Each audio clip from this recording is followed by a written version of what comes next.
stomach twisted into knots she couldn't untangle.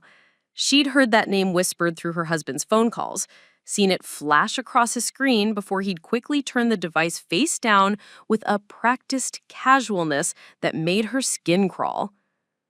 "You're being paranoid again, Elle."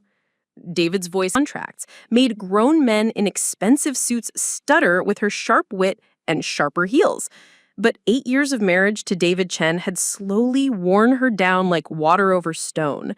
Each, "You're being dramatic," and "You're overthinking this," chipping away pieces of the woman she used to be until she barely recognized herself in mirrors anymore. David moved to the kitchen island with that fluid grace that had first attracted her. The way he moved through the world as if it owed him space, as if every room rearranged itself to accommodate his presence.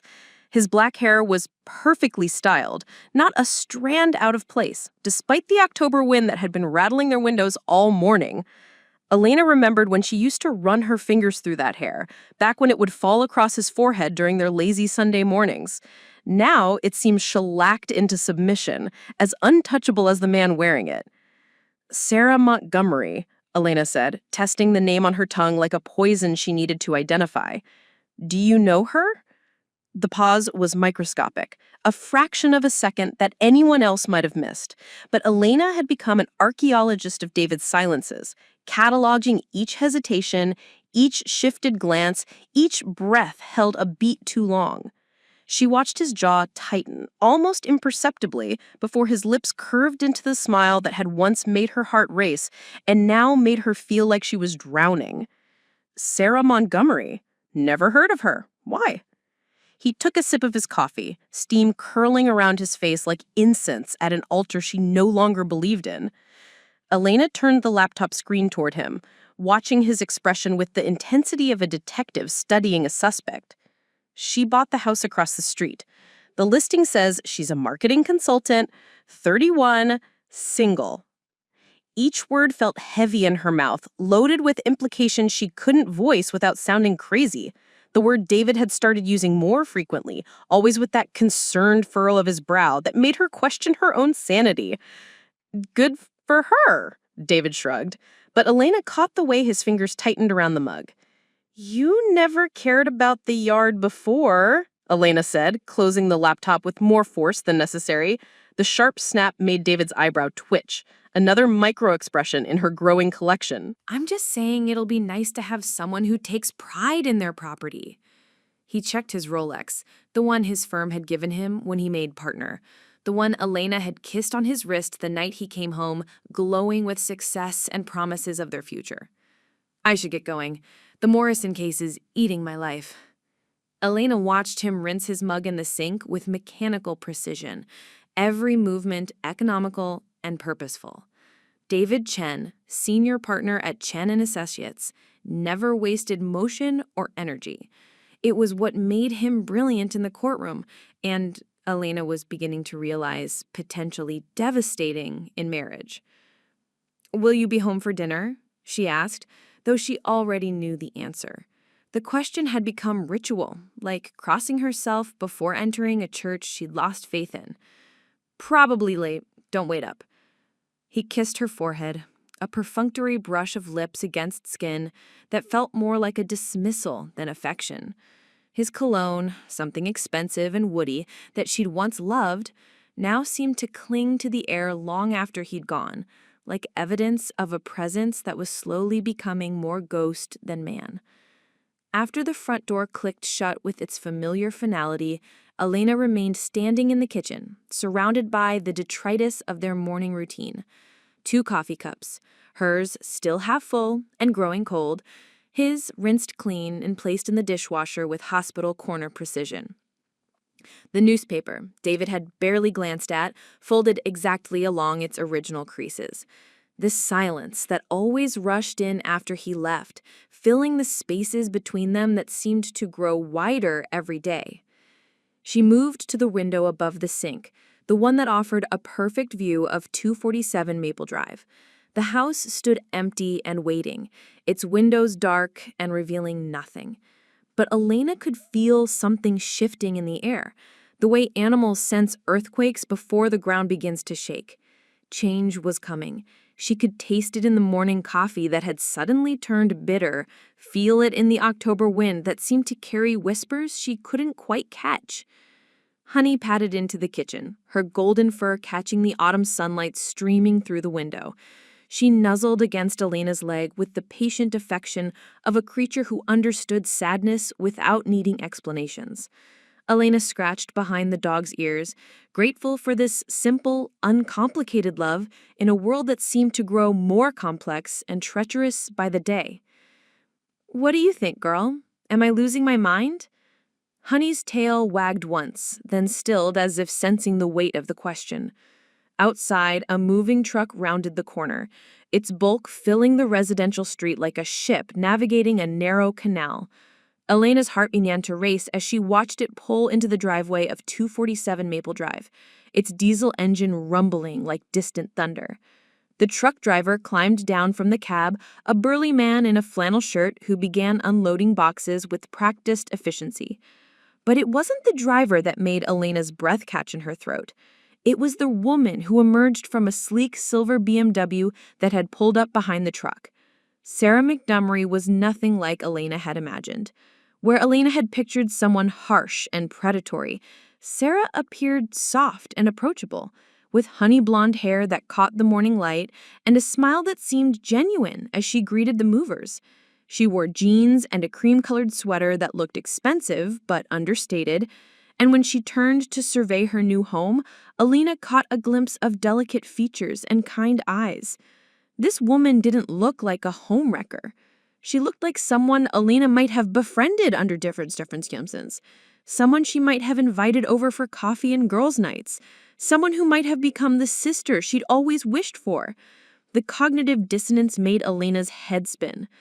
As if sensing she was being watched, Sarah looked up and across the street. For a moment, their eyes met through the kitchen window, and Elena felt exposed, caught in the act of spying on her new neighbor. But instead of looking away in embarrassment, Sarah raised her hand in a friendly wave, her smile brightening as if she was genuinely pleased to see Elena. Elena's hand moved automatically to return the wave, muscle memory overriding the warning bells clanging in her head. Sarah's smile widened, and she mouthed something. Looked like "hello" before a mover asked her a question, drawing her attention back to the boxes being carried into what would soon be her new home.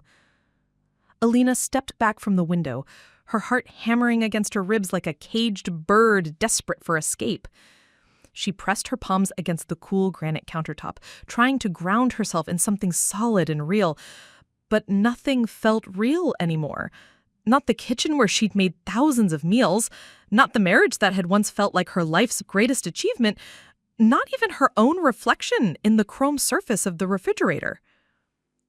Honey whined softly, pressing closer to Elena's legs as if offering comfort for a pain she couldn't name but could somehow sense.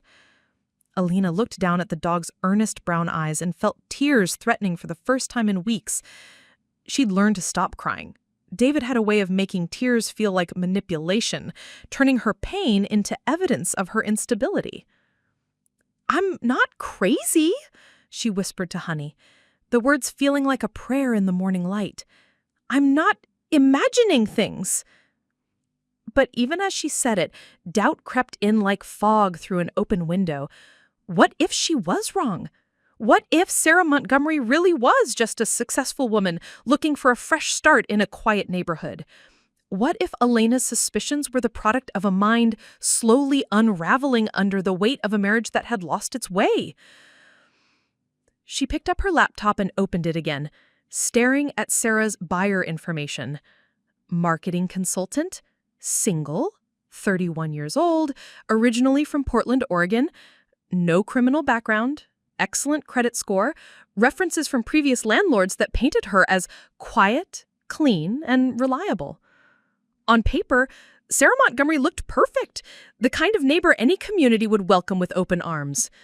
But Elena had learned to read between the lines of David's carefully constructed world, and something in the timing felt orchestrated. The Hendersons' house had been on the market for 3 months without any serious interest, and suddenly it sold within a week to a single woman who worked in marketing.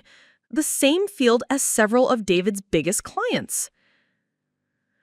Elena's phone buzzed with a text message, and her pulse quickened when she saw David's name on the screen.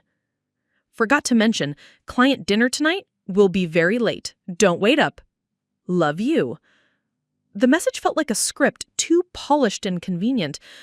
Elena stared at the words until they blurred, wondering when love you had become punctuation instead of poetry. She typed and deleted half a dozen responses before finally settling on a simple, okay. As she hit send, movement across the street caught her eye. Sarah was directing the movers, pointing toward different rooms with graceful gestures that seemed choreographed for maximum visibility from Elena's kitchen window. Every few minutes she would glance toward Elena's house, not obviously or intrusively, but with the casual awareness of someone marking territory. Elena's phone rang, startling her out of her surveillance. Margaret Henderson.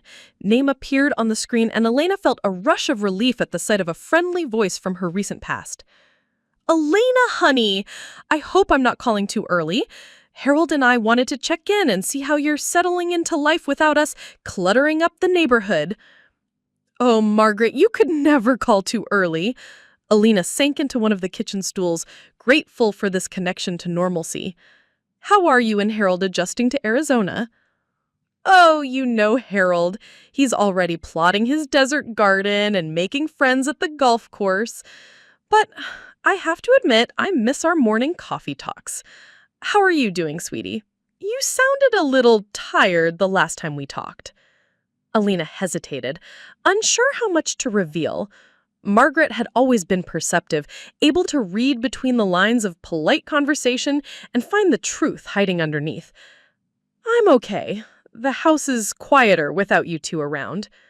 I'm sure it is. Have you met the new owners yet? The realtor mentioned it was a single woman, a marketing consultant, I think. She just moved in today, actually. Elena watched Sarah direct the movers, noting the way she seemed to position herself to be visible from multiple angles from Elena's kitchen window. I'm not introduced myself yet. Well, you'll have to tell me all about her when you do. I have to admit, Harold and I were curious about who would buy our little place. We put so much love into that house over the years. Margaret's voice grew wistful. I hope she appreciates the rose garden. I spent 15 years getting those bushes just right. Elena felt a pang of loss for the normalcy that Margaret and Harold had represented.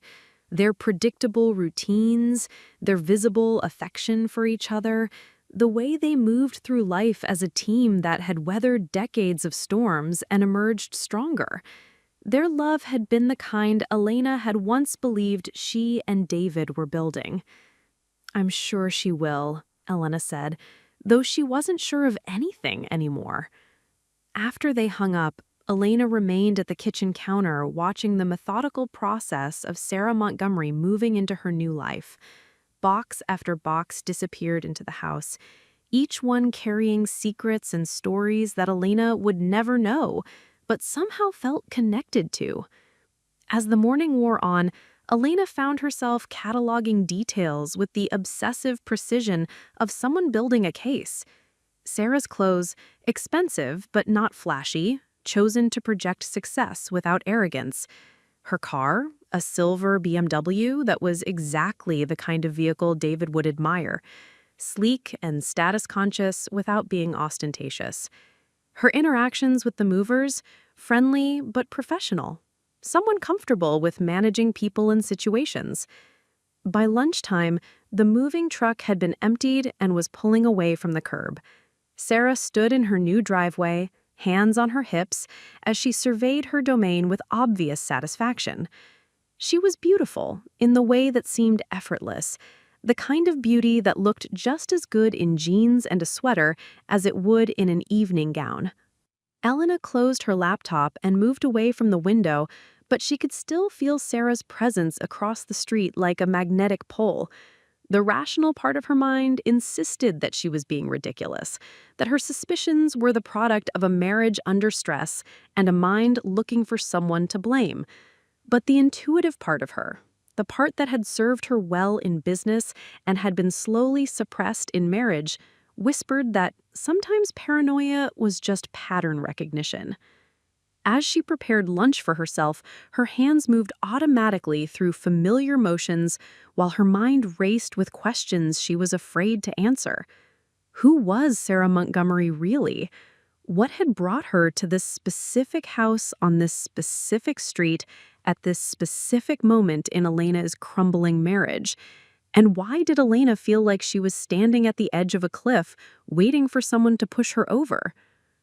The answers felt as close as the house across the street and as distant as the trust she'd once had in the man she'd promised to love forever.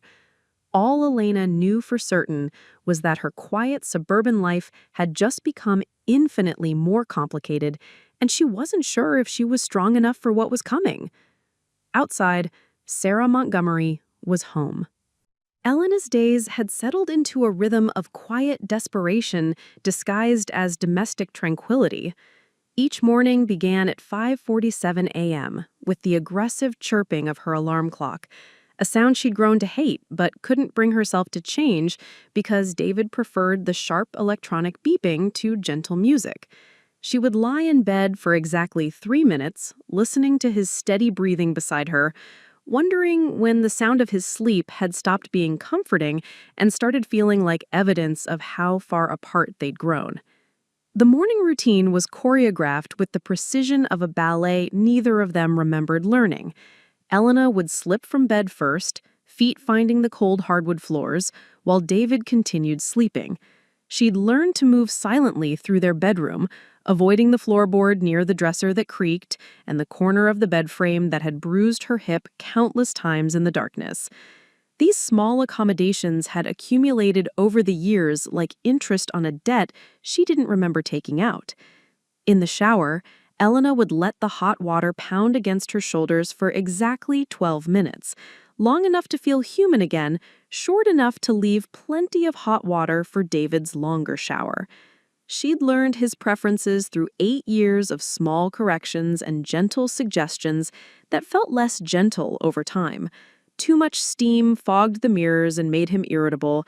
Too little water pressure left him complaining about the need to renovate their master bathroom. Elena had become a student of David's comfort, adjusting her life to minimize his friction with the world. By 6:15, she would be in the kitchen with the coffee brewing. Dark roast, no sugar, a splash of cream that she warmed separately because David insisted cold cream ruined the temperature of properly brewed coffee. Elena had once preferred tea in the mornings, Earl Grey with honey, but she'd gradually shifted to coffee to share these moments with her husband. Now she couldn't remember the last time she'd tasted Earl Grey, or if she even liked it anymore. The kitchen was Elena's domain, though it felt more like a stage where she performed the role of wife than a space that truly belonged to her. Every surface gleamed with the kind of cleanliness that spoke of hours spent scrubbing and organizing. The granite countertops showed no water spots, the stainless steel appliances bore no fingerprints, and the hardwood floors were mopped twice a week, whether they needed it or not. David noticed dirt with the sharp eye of someone accustomed to finding fault, and Elena had learned it was easier to prevent problems than explain imperfections.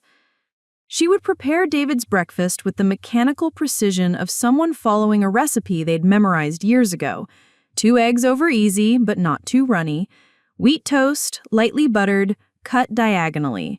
Fresh fruit, berries in summer, citrus in winter, whatever was in season, but never bananas because David found their texture off-putting. Orange juice in the glass he preferred, the one with the slight blue tint that she'd bought in a set of 6, but only he ever used. At 6:45, David would appear in the kitchen like clockwork, already dressed and ready for his day. His hair would be perfectly styled, his suit immaculate, and his shoes polished to a shine that reflected the kitchen lights. He would kiss her forehead, always the forehead, never her lips in the morning because he was concerned about morning breath and bacteria, and settle into his spot at the breakfast bar. Elena would watch him eat, cataloging his expressions and reactions like a meteorologist reading storm patterns. A slight frown meant the eggs were too firm. A pause in his chewing suggested the toast wasn't quite right.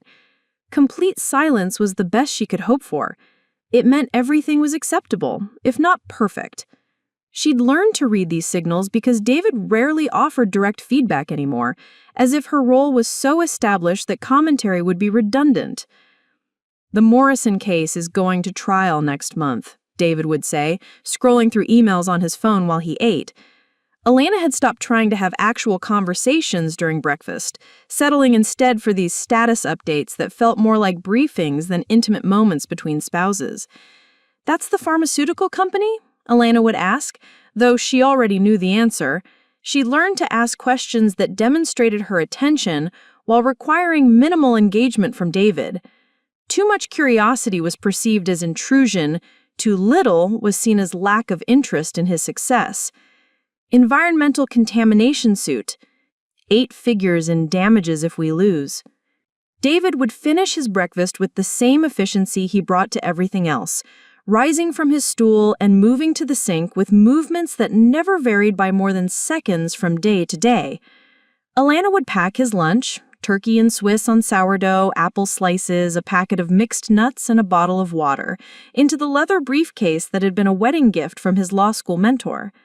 David preferred to eat at his desk rather than join colleagues for lunch, claiming it gave him a competitive advantage in preparation time. Elena suspected it was also because he could control every aspect of his meal, from timing to content to location. "I'll probably be late again tonight," he would say, checking his Rolex for the 3rd time in 15 minutes. "The depositions are running long and we need to prep for the witness interviews." Elena had stopped asking for specific times. David's "probably late" could mean 8 p.m. or midnight, and her requests for clarity had been met with explanations about the unpredictable nature of legal work and the unreasonable expectations of clients who didn't understand the complexity of building a case. She had learned to make dinner for one and leave a plate for him in the refrigerator, covered with plastic wrap and labeled with reheating instructions. After David left, Elena would clean the kitchen with religious devotion, washing dishes that were barely dirty and wiping surfaces that were already clean. The routine gave her hands something to do while her mind processed the growing list of small slights and dismissals that she couldn't quite articulate but felt accumulating like dust in corners she couldn't reach. She would take Honey for their morning walk, following the same route they'd traced for 4 years through their neighborhood of perfectly maintained lawns and houses that looked like magazine spreads. Elena knew the rhythms of her neighbors' lives, which houses had children rushing to school buses, which driveways showed signs of early commuters, which windows revealed the blue glow of morning television. She'd become an anthropologist of suburban life, studying the patterns and rituals of families who seemed to have figured out something she was still struggling to understand. The walk with Honey was Elena's favorite part of the morning, the only time she felt completely present in her own life. The dog's enthusiasm for simple pleasures, the smell of autumn leaves, the sight of squirrels, the greeting from other dogs, reminded Elena of what joy looked like when it wasn't complicated by expectation or performance. Honey didn't care if Elena's hair was perfect or if she'd remembered to put on lipstick before leaving the house. The dog's love was unconditional and uncomplicated, a relief Elena didn't realize she needed until she had it. But even these walks had become shadowed by her growing awareness of 247 Maple Drive. Each morning, Elena found herself glancing towards Sarah Montgomery's house, looking for signs of life behind the windows or movement in the driveway. Sarah's silver BMW was usually gone by the time Elena and Honey made their circuit, but sometimes Elena caught glimpses of lights in upstairs windows or the flicker of what might have been candles in the living room. After the walk, Elena would return to a house that felt simultaneously too large and too small for the life she was living.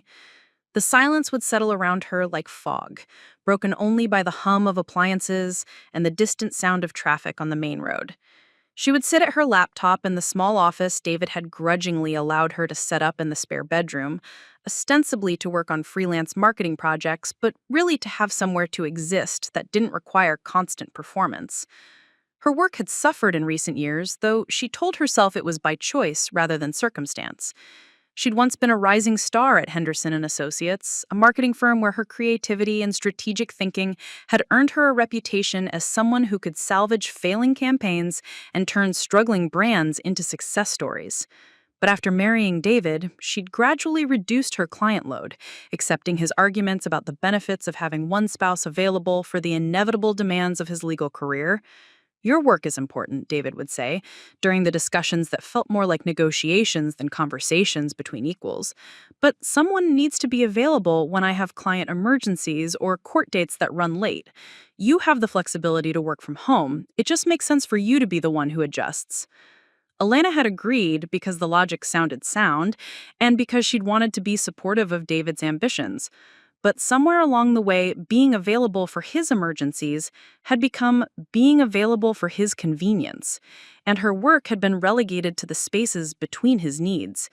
She now had 3 regular clients, all smaller companies that couldn't afford full-service agencies and were grateful for her expertise at discounted rates. The work was steady, but not challenging, profitable, but not fulfilling. She would spend her mornings returning emails and updating social media campaigns, tasks that required only a fraction of her attention and left too much mental space for worrying about things she couldn't name but couldn't ignore. The house felt different when David wasn't there. Not better or worse exactly, but more like a place where she existed rather than lived. Every room held memories of who they'd been together, but those memories felt increasingly like artifacts from someone else's life. In the afternoon, Elena would often find herself at the kitchen window again, not quite watching Sarah's house, but not quite not watching it either. She told herself she was simply looking outside, enjoying the natural light and the view of the street that had become as familiar as her own reflection. But her eyes always found their way to 247 Maple Drive, searching for patterns in Sarah's comings and goings that might explain the growing unease Elena felt but couldn't justify. Sarah's schedule seemed to mirror the kind of professional life Elena remembered having: client meetings that required business attire, conference calls that kept her car in the driveway during traditional lunch hours, and evening commitments that left her house dark and empty while David worked late at the office. It was the schedule of someone building a career rather than maintaining one, someone hungry for success rather than comfortable with achievement. Elena would prepare dinner for herself around 6, usually something simple that could be easily reheated when David eventually came home. She'd grown tired of elaborate meals that went cold while she waited for his arrival, tired of the explanations about traffic and last-minute client calls that always seemed to require his immediate attention. Alone at the breakfast bar, reading news articles on her laptop or scrolling through social media posts from friends whose lives looked infinitely more vibrant than her own. The evenings were the hardest part of Elena's days, stretches of time that yawned before her like empty stages, waiting for performances she had forgotten how to give. She would try to read, but her attention wandered. She would attempt to watch television, but nothing held her interest. She would consider calling friends, but found herself struggling to explain what she was feeling without sounding like she was complaining about a marriage that looked perfect from the outside.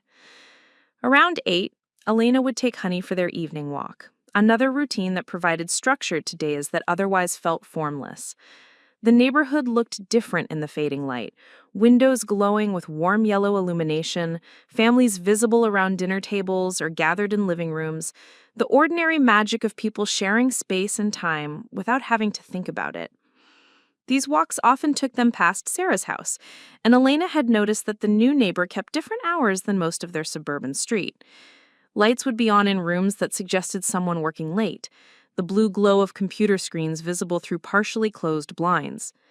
Elena told herself this proved nothing, but she couldn't shake the feeling that Sarah's schedule aligned too perfectly with David's late nights to be coincidental. When David finally came home, usually between 9 and 11, sometimes later, Elena would be in bed with a book, maintaining the fiction that she'd been peacefully occupied rather than listening for his car in the driveway. He would move through the house with quiet efficiency, heating the dinner she'd left for him and eating alone in the kitchen while scrolling through his phone. Sometimes he would come upstairs to kiss her goodnight, but more often she would simply hear the sounds of his nighttime routine through the bathroom door. Teeth brushing, medicine cabinet opening and closing, the electric razor he used to maintain his perpetually perfect appearance.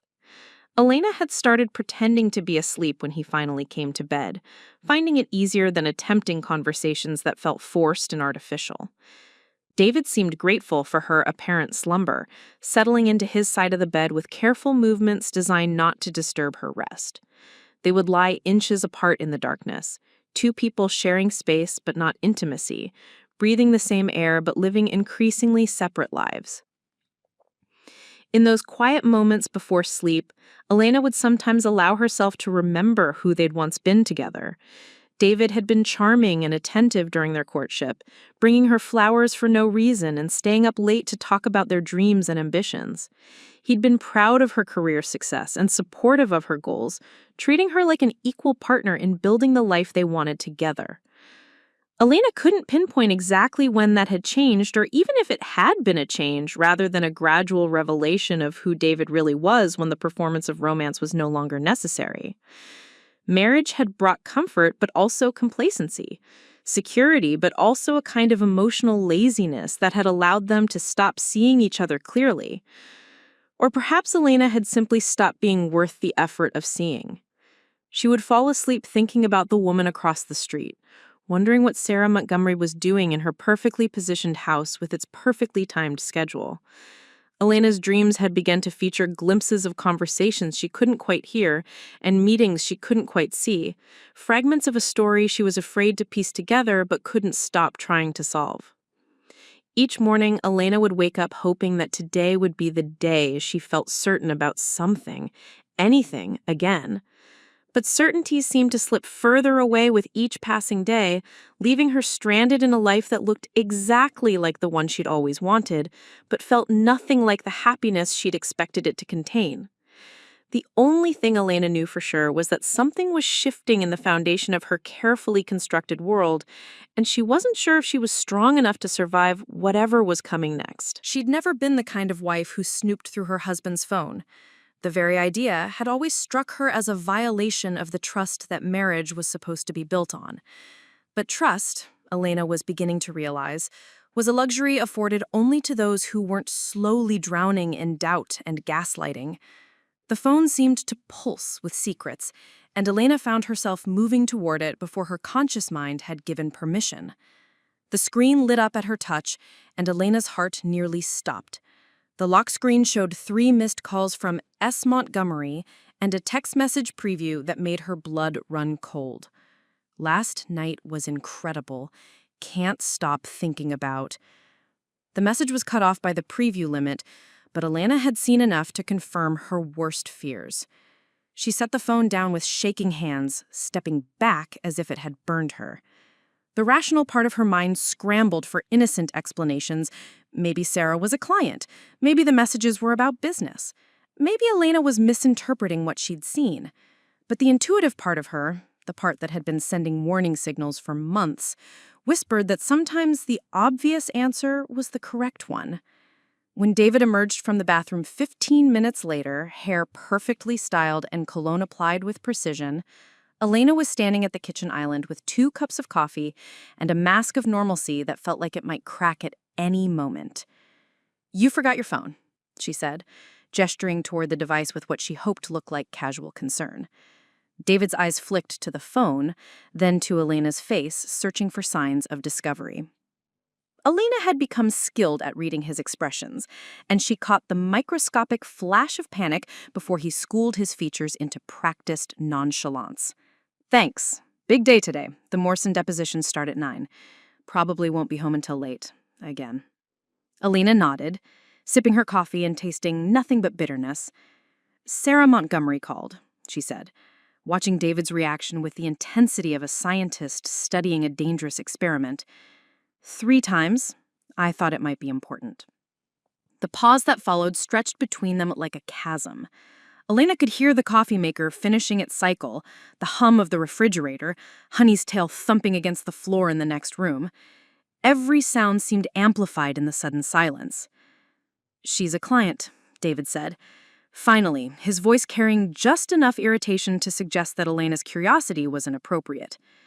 "Environmental law isn't my specialty, but she specifically requested me.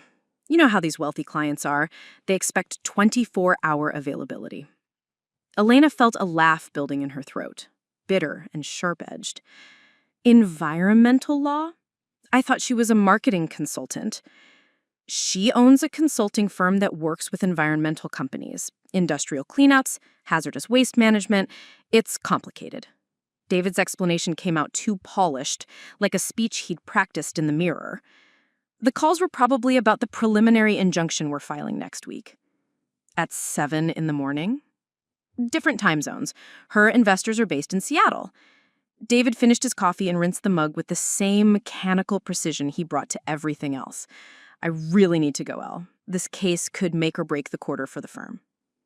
Elena watched him leave, noting the way his shoulders tensed as he walked to his car, the way he checked his phone the moment he thought he was out of her sight. She stood at the kitchen window and observed his departure with the detachment of someone watching a movie she'd already seen too many times. After David's car disappeared around the corner, Elena remained at the window, staring at Sarah's house with new eyes. The BMW was in the driveway, and Elena could see movement behind the sheer curtains in the living room. Without thinking about consequences or propriety, Elena found herself putting on shoes and walking across the street. She knocked on the door before she could lose her nerve, her heart hammering against her ribs like a trapped bird. The woman who answered was even more beautiful up close than she had appeared from Elena's kitchen window. Sarah Montgomery stood in the doorway wearing yoga pants and an oversized sweater that managed to look both comfortable and effortlessly elegant. Her honey blonde hair was pulled back in a messy bun that probably took 20 minutes to achieve, and her skin had the kind of dewy glow that suggested expensive skincare routines and good genetics.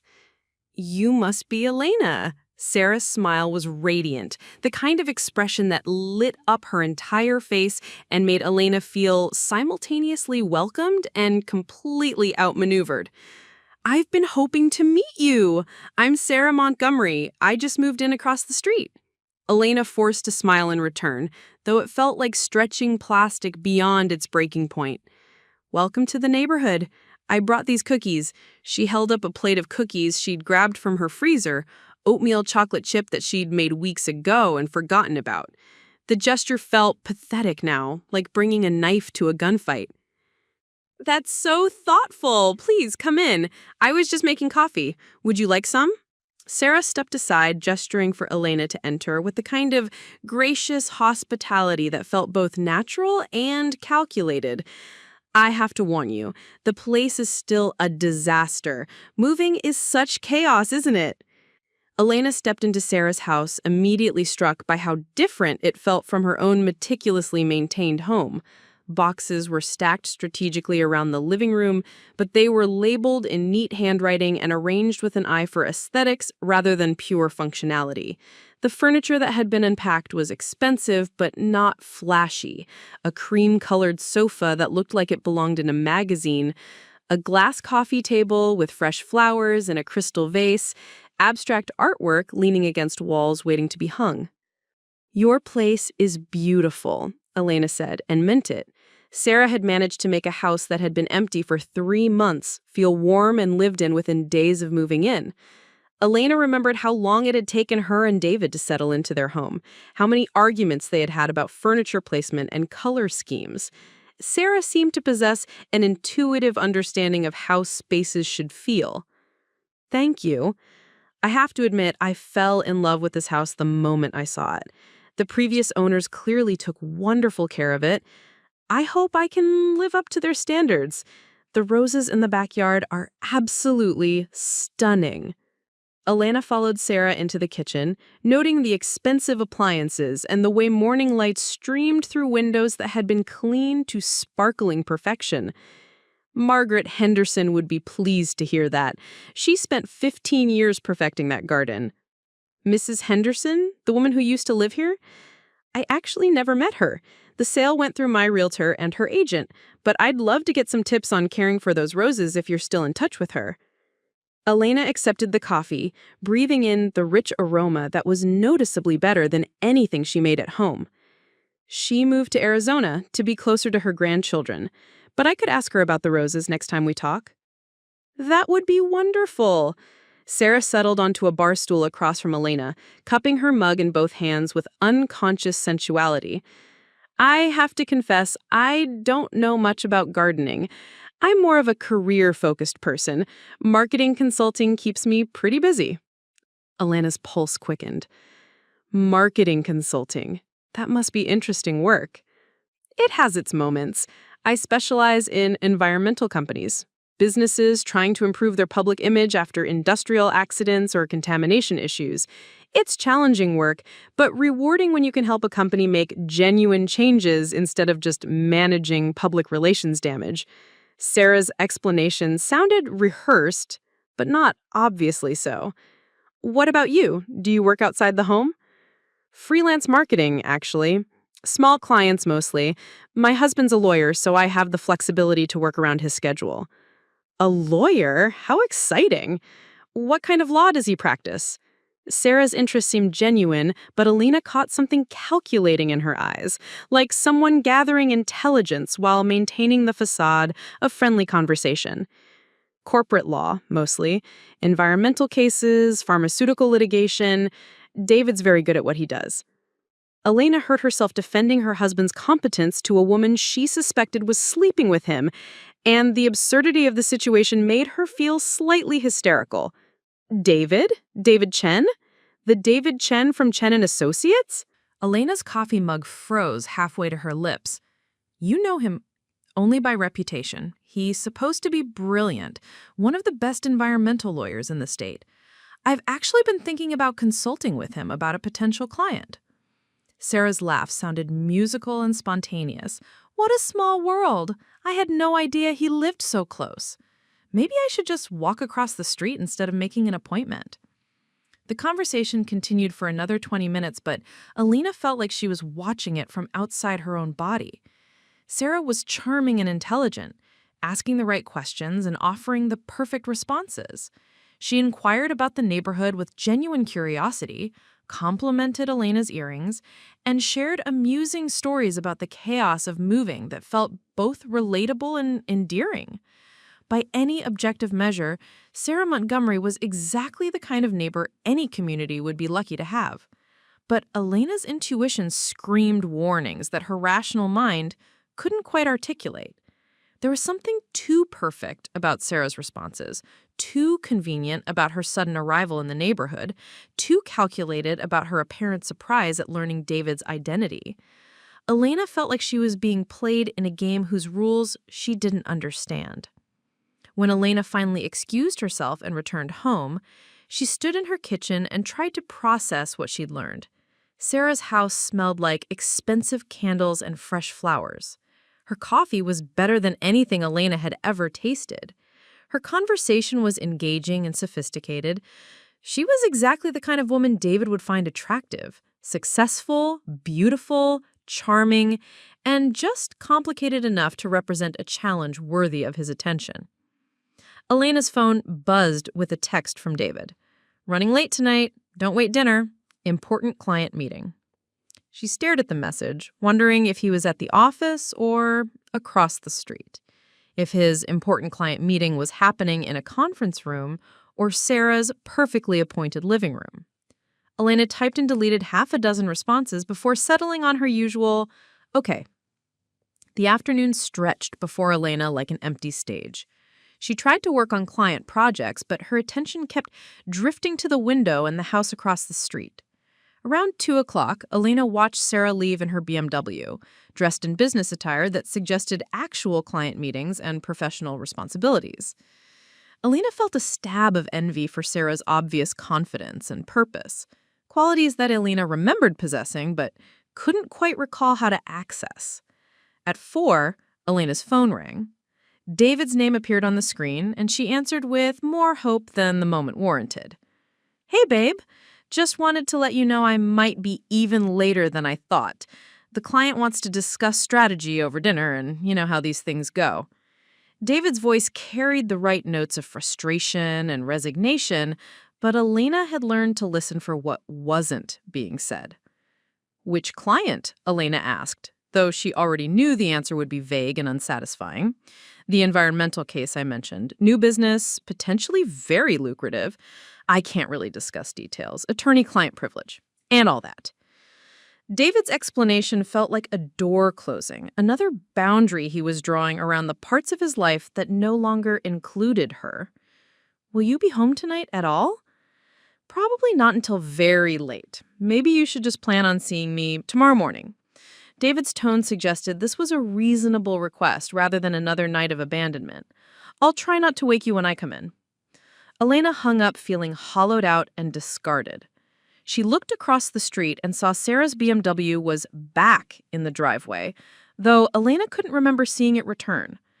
The house looked warm and inviting in the afternoon light, windows glowing with the promise of life being lived with passion and purpose. That evening, Elena walked Honey past Sarah's house 3 times, each circuit revealing new details that felt like pieces of a puzzle she didn't want to solve. The BMW was gone again by 7, lights were on in the bedroom by 8, a bottle of wine and 2 glasses Were visible on the kitchen counter through a gap in the curtains that seemed deliberately positioned for maximum visibility. Elena returned home and poured herself a glass of wine that tasted like disappointment, and drank it while staring at her phone, willing David to call with an explanation that would make sense of the growing chaos in her chest. But the phone remained silent, and Elena remained alone, caught between the life she'd built and the truth she was afraid to face. Preparing and narrating this type of story took us long efforts and hard work, so if you are enjoying the story, please consider subscribing to our channel. By 10 o'clock, Elena had convinced herself to drive past David's office building downtown. The parking garage was nearly empty, his assigned space vacant, the windows of his floor dark and lifeless. Elena sat in her car for 20 minutes, watching for signs of the life she'd believed in, but finding only evidence of the lie she'd been living. She drove home through streets that felt unfamiliar despite years of traveling them, past houses where families were settling in for normal evenings of shared space and comfortable routine. Elena's house was dark when she pulled into the driveway, and she sat in her car for another 10 minutes before finding the strength to go inside and face another night of waiting for a husband who was probably never coming home. As Elena lay in bed that night, staring at the ceiling and listening for sounds that never came, she realized that her marriage had become a performance she was giving for an audience that had stopped watching. David was somewhere else, living some other version of his life with someone who made him feel things Elena apparently no longer could. And Elena was here, in their perfect house with their perfect things, playing the role of wife to a man who had already left her in every way that mattered. The house across the street remained lit until well past midnight, and Elena fell asleep wondering what conversations were happening behind those glowing windows. What plans were being made that would shape the rest of her life without her input or consent? In her dreams, Elena was always trying to reach David, but he was always walking away, disappearing around corners she couldn't quite turn or through doors that closed just before she could follow. She would wake with the taste of desperation in her mouth and the certainty that time was running out for her to save something that might already be beyond rescue. The escalation came in waves over the following weeks, each incident building on the last until Elena felt like she was drowning in an ocean of small betrayals and calculated deceptions. David's late nights became a permanent fixture of their marriage, his explanations growing more elaborate and less believable with each passing day. The Morrison case had apparently spawned 3 related cases, all requiring urgent attention and extensive client meetings that stretched well into the evening hours. Elena began keeping a journal, documenting the pattern she was seeing with the methodical precision of someone building a legal case. David's car was never in his office parking garage after 6 p.m.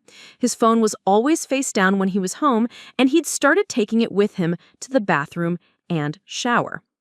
Their credit card statements showed charges at restaurants Elena had never been to, purchases of flowers she'd never received, and payments to services she didn't recognize. "You're becoming obsessive, Elle," David said one morning when Elena asked about a charge for $200 at a jewelry store she'd never heard of. "That was a client gift. Cufflinks for the CEO of Morrison Pharmaceuticals. Building relationships is part of the job.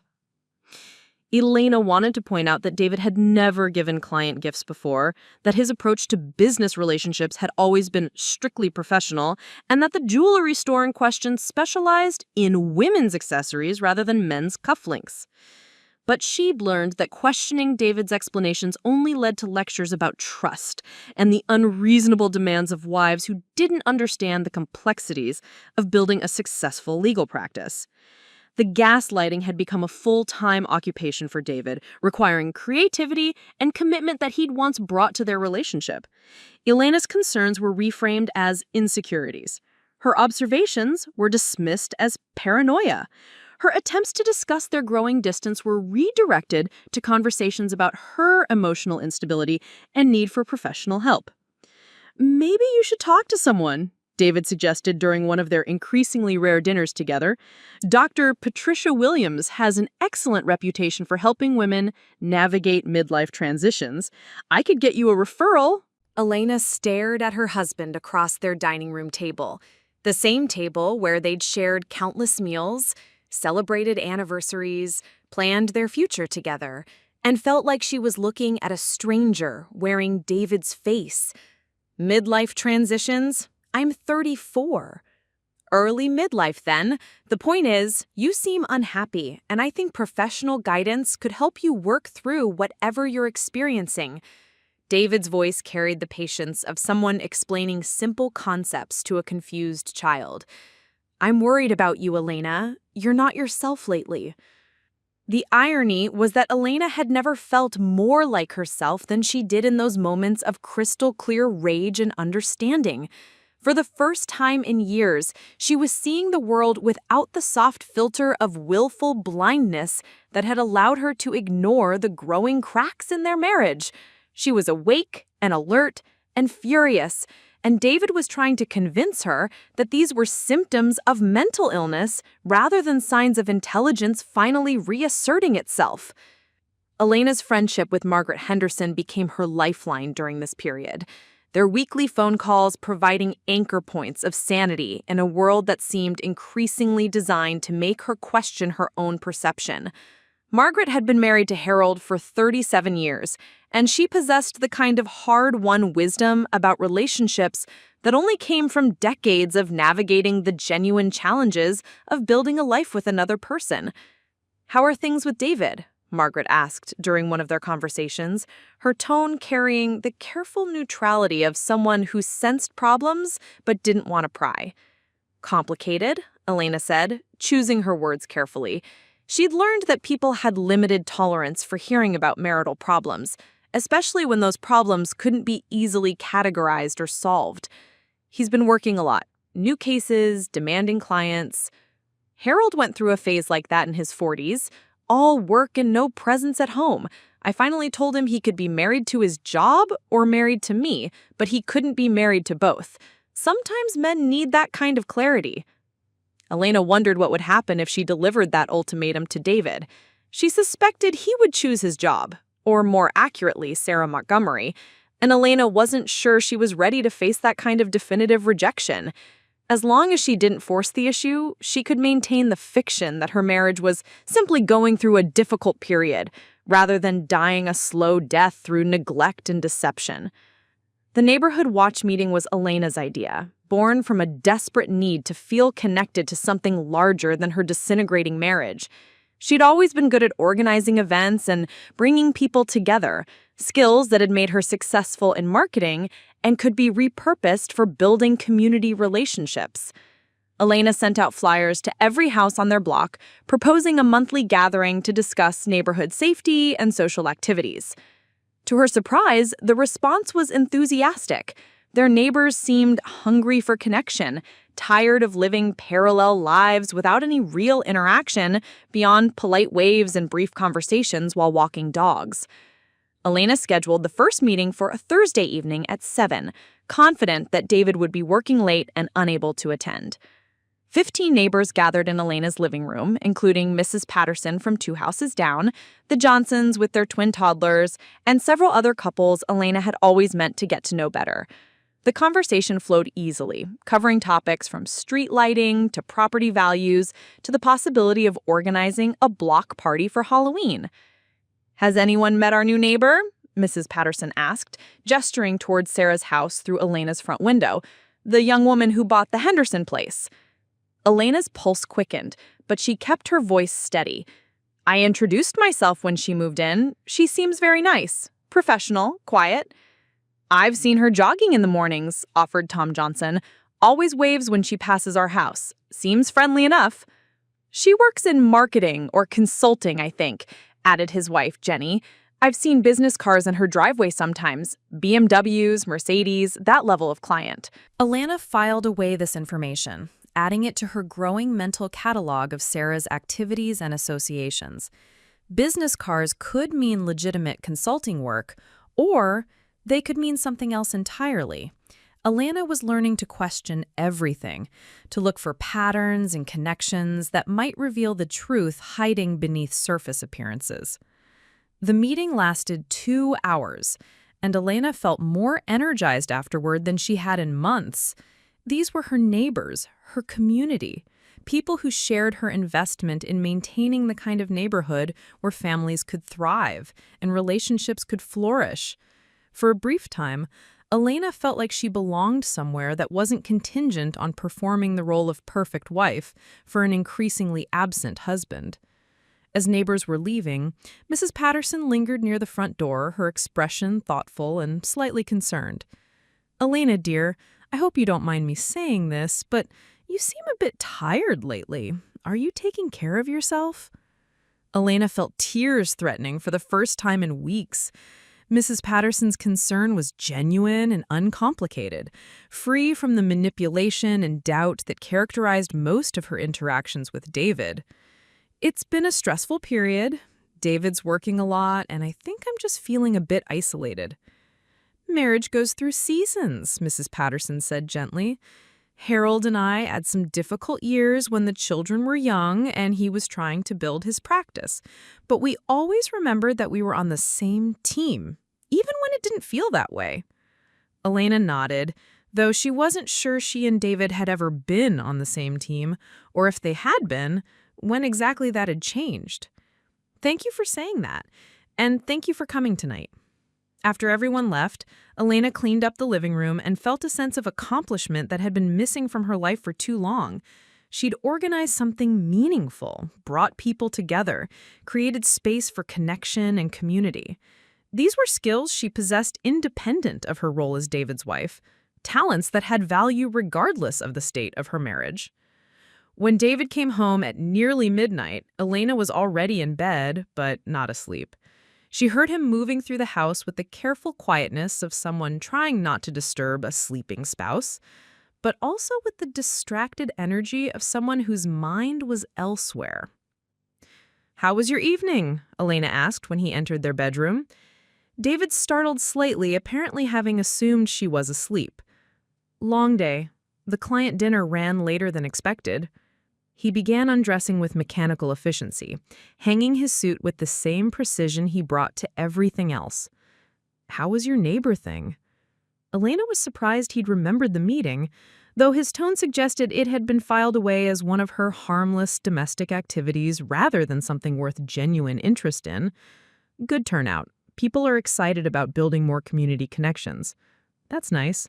David's response was absent, his attention already shifting to his phone as he checked for messages that Elena suspected had nothing to do with client emergencies. "I'm exhausted. Big day tomorrow." Elena watched her husband go through his nighttime routine, brushing teeth, applying skincare products he'd started using recently, setting his phone to charge on the nightstand where she couldn't see the screen. Every movement felt practiced and distant, like watching someone perform a role it'd grown tired of playing. When David finally slipped into bed beside her, Elena felt the space between them like a physical barrier. They lay inches apart, but might as well have been on different continents. Two people sharing a bed, but no longer sharing a life.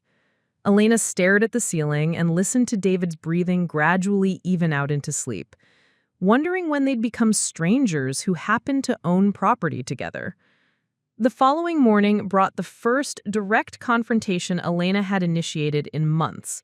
She'd found a receipt in David's jacket pocket while gathering clothes for dry cleaning.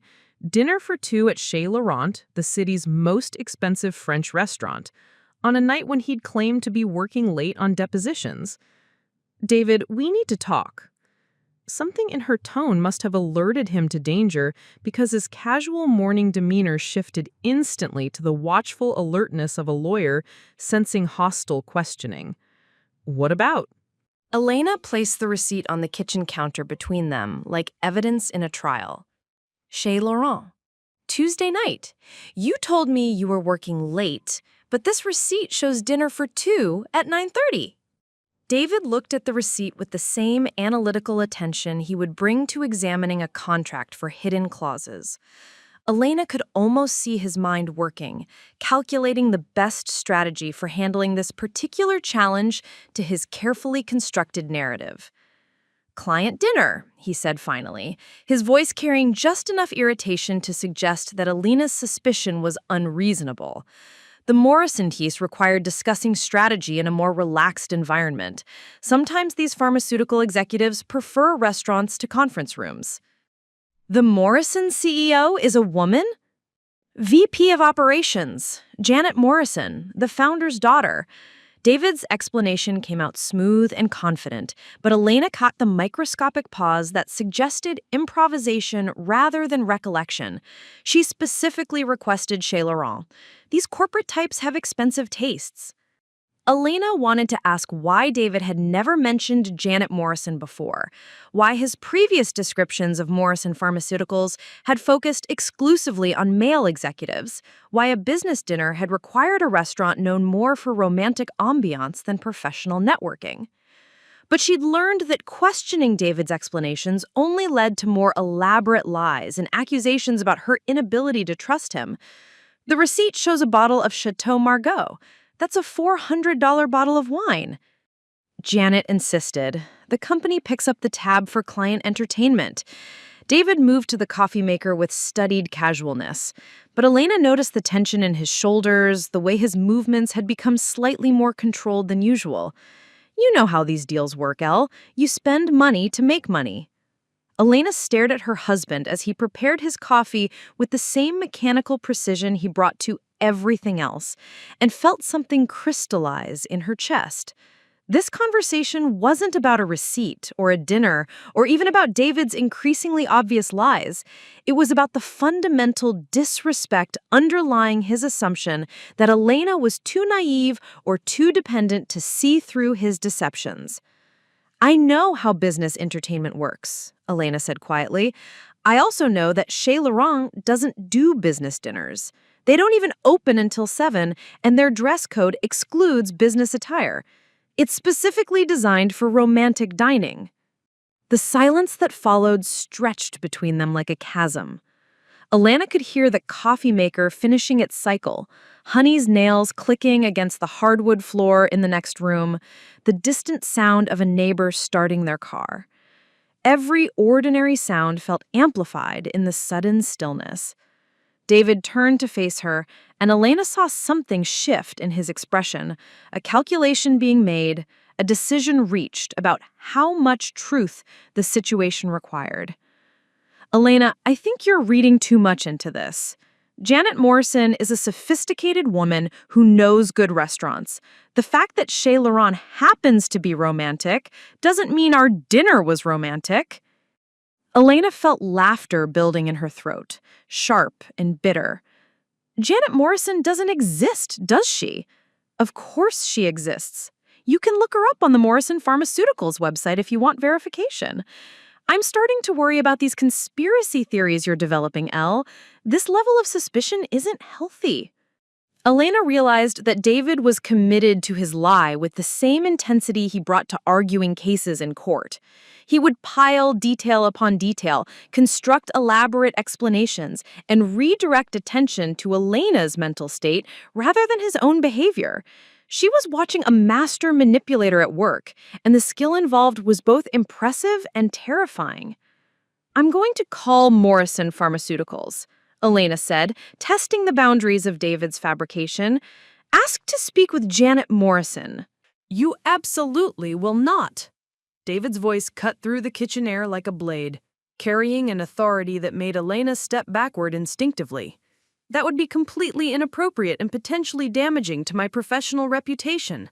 Client relationships are confidential, and your paranoid phone calls could jeopardize a multi-million-dollar case.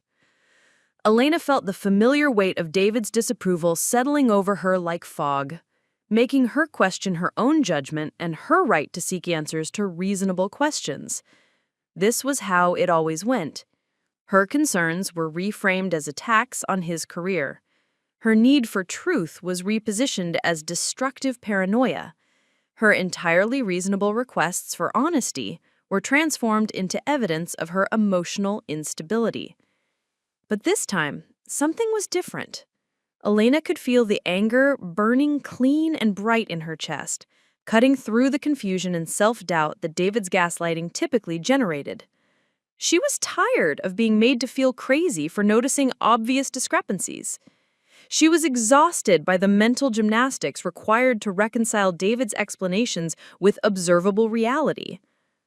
"Then we have a problem," Elena said, her voice carrying a steadiness that surprised them both. "Because I don't believe you, and I'm not going to pretend that I do anymore." David's coffee mug froze halfway to his lips, and Elena saw genuine surprise flicker across his features. This was not how their conversations usually went. Elena typically backed down when faced with his displeasure, apologizing for her suspicions and accepting his explanations regardless of their logical inconsistencies. "Elena, you're being irrational. This level of distrust is destructive to our marriage." David set down his mug and moved toward her with the careful approach of someone dealing with a potentially dangerous situation. "I think you should make an appointment with Dr. Williams. These paranoid thoughts aren't normal." "Stop!" Elena held up her hand, surprised by her own authority. "Don't tell me what's normal. Don't tell me I'm paranoid, and don't you dare suggest that my perfectly reasonable questions about my husband's behavior indicate mental illness." Elena watched David recalibrate his approach, his expression shifting from condescending patience to something that looked almost like respect. She was behaving unpredictably, refusing to follow the script they'd been performing for months, and he wasn't sure how to handle this version of his wife. "I love you, Elena, but these accusations are hurtful and unfounded. I work hard to provide for us, and I deserve to come home to support rather than interrogation." David's voice carried wounded dignity, the tone of someone being unfairly persecuted by an unreasonable spouse. Elena felt the familiar pull of guilt and the desire to apologize, to smooth over the conflict and return to the illusion of harmony that had characterized their marriage for too long.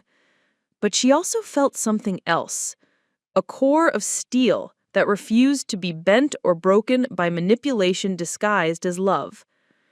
"If you love me," Elena said quietly, "then be honest with me. Tell me where you really were Tuesday night. Tell me who you're really spending your evenings with. Tell me why our marriage feels like a performance you're giving while your real life happens somewhere else." David stared at her for a long moment, and Elena could see him weighing his options, calculating the costs and benefits of different responses. She realized that their entire relationship had become a series of strategic decisions for him, moves in a game where she'd been playing without knowing the rules. "I need to go to work," David said finally, picking up his briefcase and moving toward the door with deliberate purpose. "We can discuss this tonight, when you've had time to think about what you're really asking for." Elena watched her husband leave, noting the way he avoided her eyes and the tight set of his shoulders that suggested a man under pressure. She remained standing in the kitchen long after his car had disappeared around the corner, surrounded by the remnants of their morning routine and the growing certainty that her marriage was dissolving around her like sugar in rain.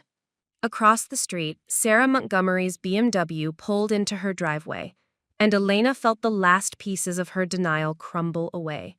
She didn't need confirmation from Morrison Pharmaceuticals or private investigators or hidden cameras. She had everything she needed to know in the careful choreography of David's lies and the perfect timing of Sarah's arrival in their neighborhood. Elena's marriage was over. The only question now was what she was going to do about it. "You're imagining things. My husband gaslit, while his affair partner moved next door."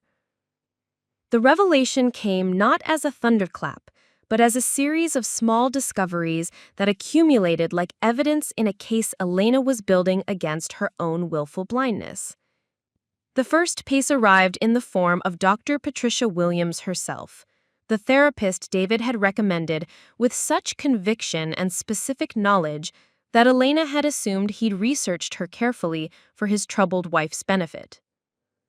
Elena called Dr. Williams' office on a Thursday morning, 2 days after her confrontation with David about the Chez Laurent receipt. She expected to schedule an appointment weeks in advance, the usual delay associated with good therapists in their city. Instead, the receptionist informed her that Dr. Williams had availability that very afternoon due to a cancellation. 2 o'clock, if that works for you. Dr. Williams had a note that your husband, David Chen, might be calling about an appointment for you.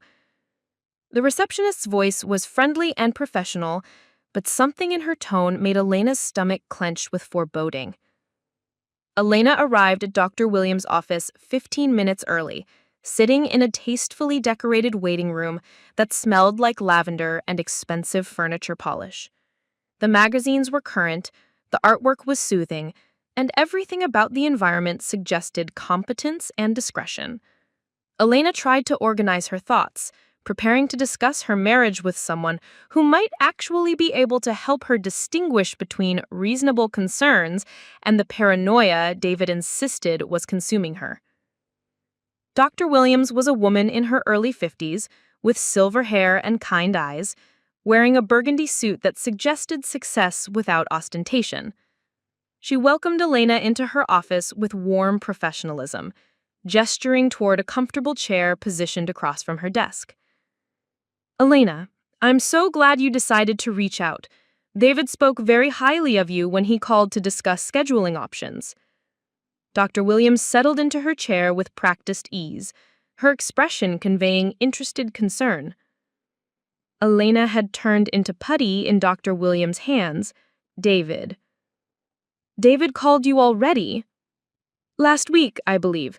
He was concerned about your emotional state and wanted to ensure we could accommodate an urgent appointment if needed." Dr. Williams consulted her notes with professional discretion. "He mentioned that you've been struggling with paranoid thoughts and obsessive behaviors related to his work schedule and professional relationships." The careful language felt like David's own words filtered through therapeutic terminology. Elena realized that this conversation had been choreographed before she'd even made the decision to seek help, that David had been laying groundwork for her eventual breakdown and subsequent treatment. The manipulation was so thorough and premeditated that Elena felt momentarily breathless. "Dr. Williams, I need to ask you something directly. Are you treating my husband as a patient?" The pause that followed was microscopic but telling. Dr. Williams' expression remained professionally neutral, but Elena caught the flicker of calculation that suggested careful navigation around ethical boundaries. "I can't discuss other patients due to confidentiality requirements, but I can say that David's call was strictly informational, focused on helping a concerned spouse find appropriate resources for his wife." Dr. Williams leaned forward slightly, her tone becoming more gentle. "Elena, I think we should focus on what brought you here today. What specific concerns would you like to discuss?"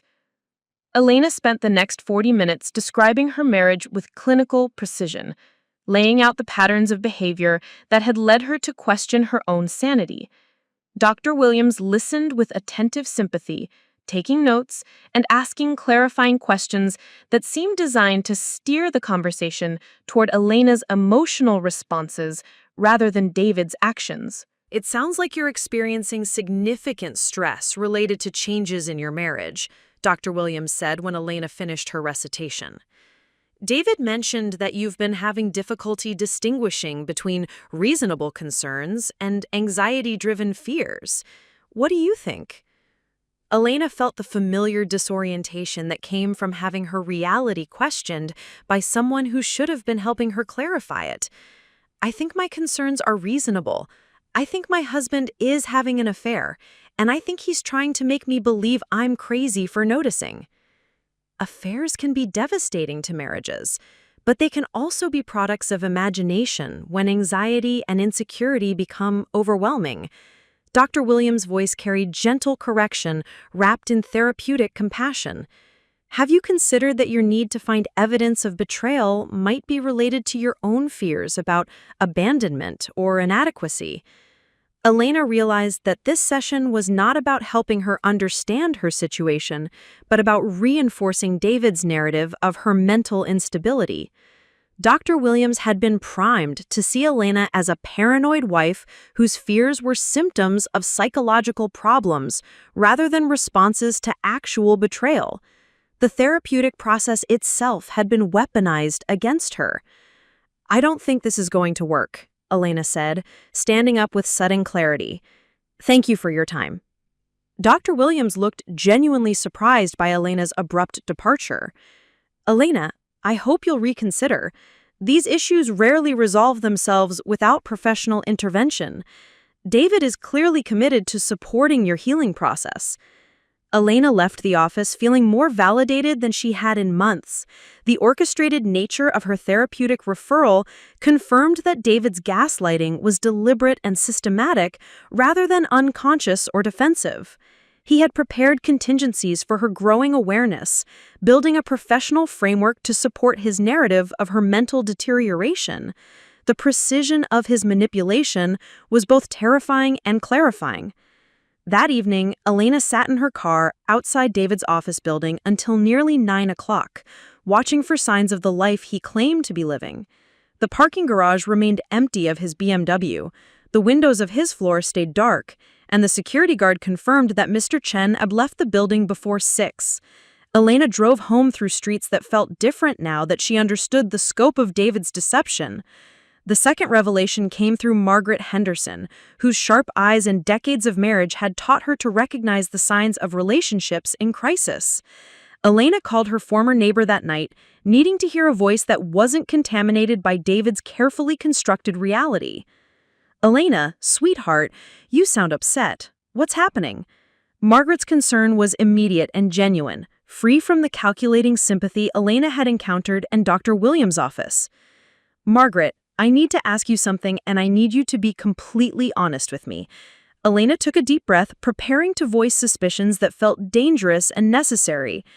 "When you sold your house, did you know the buyer personally? Did you have any contact with Sarah Montgomery before the sale?" The silence that followed was weighted with significance. Elena could hear Harold's television in the background, the normal sounds of a couple sharing an evening together, and felt a sharp pang of loss for the kind of partnership she'd once believed she and David possessed. "When you sold your house, did you know the buyer?" Margaret's voice carried the careful neutrality of someone sensing deeper currents beneath surface inquiries. "I'm trying to understand how Sarah found your house. It had been on the market for months without serious interest, and then suddenly she made an offer within days of viewing it." Elena felt like she was piecing together a puzzle whose final image might destroy everything she'd believed about her life.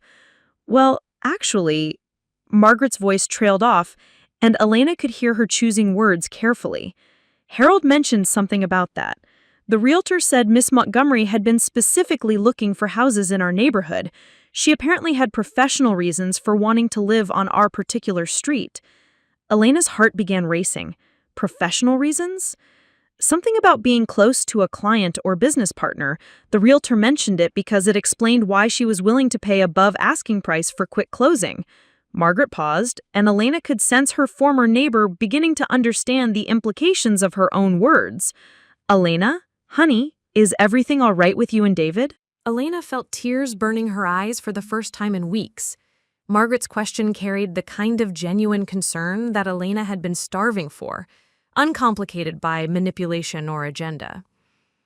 "I think David is having an affair. I think Sarah Montgomery is the other woman, and I think their relationship is why she bought your house."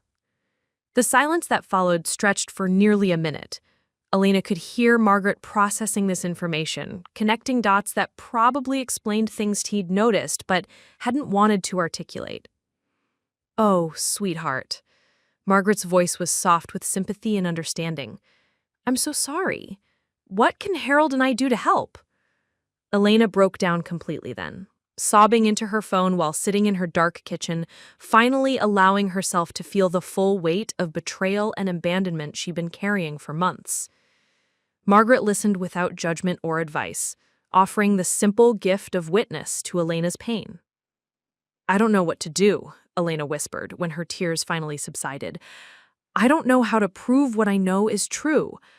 I don't know how to confront someone who's convinced everyone that I'm losing my mind." "You start by trusting yourself," Margaret said firmly. "You start by remembering that you're a smart, capable woman who built a successful career before you ever met David Chen. You start by believing that your instincts are worth more than his explanations." After they hung up, Elena sat in her kitchen and felt something shifting in her chest.